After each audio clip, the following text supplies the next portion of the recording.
सी voter वालों ने एक सर्वे करवाया था और उन्होंने सीएम फेस की जो रैंकिंग थी उस पर 3 नाम आए। वरीयता क्रम में कहें सबसे ऊपर तेजस्वी, नीतीश जो थे वो तीसरे नंबर पे थे और प्रशांत किशोर दूसरे नंबर पे थे। एक चीज तो है, जो आप पटना की सड़क से लेकर के आप मोतिहारी की सड़क पर पहुंच जाए या मधुबनी के किसी गांव में पहुंच जाए, प्रशांत किशोर की चर्चा हर चौक चौराहे पे गली मोहल्ले में कहीं बैठ जाइए, लोग उनको जान रहे हैं।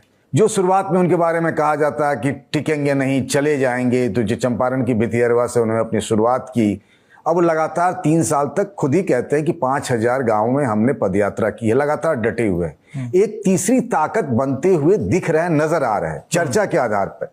चूंकि अभी तक उनकी कोई परीक्षा नहीं हुई है, कोई चुनाव नहीं लड़ा जन स्वराज पार्टी में, तो हम ये भी नहीं कह सकते कि क्या होगा नहीं होगा। लेकिन हाँ, एक जो आई बॉल्स के हिसाब से देखें और जो चौक चौराहे पे बातचीत होती है, प्रशांत किशोर एक ताकत बनकर नजर आ रहे हैं, इसमें कोई दो राय नहीं। मैं आपको ऐसी कई सारी कहानियां बता सकता हूं कि फलाने आईएएस के या फलाने डॉक्टर के, फलाने पढ़े लिखे लोग के, उनके छोटे भाई या किसी के नाते रिश्तेदार इन दिनों पिछली काफी समय से पटना में प्रशांत किशोर के लिए जोर आजमाइश कर रहे हैं। लेकिन प्रशांत किशोर के आसपास अगर किशोर कुमार मुन्ना जैसे 2-4 अपवाद को छोड़ दें तो कोई बहुत बड़ा जो पिछले कई सालों से पॉलिटिक्स में हो, रवा हो चुका हो, खपा हुआ हो, इस तरह के नेताओं की भीड़ मुझे नजर नहीं आती। उनके आसपास प्रोफेशनल्स दिखते, बिल्कुल कॉर्पोरेट स्टाइल में उनके सारे कार्यक्रम होते हैं, आपको उस तरीके से उनकी इमेजेस वगैरह आती दिखेगी। ये जो आप सर्वे कह रहे हैं सी वोटर के, जिसमें तेजस्वी यादव सबसे पहले नंबर पे, उसमें कोई चौंकाने वाली बात मुझे नहीं नजर आ रही है। लेकिन दूसरे नंबर पे प्रशांत किशोर का नाम मुझे काफी चौंकाने वाला लगता है कि प्रशांत किशोर एक मुख्यमंत्री चेहरे के तौर पर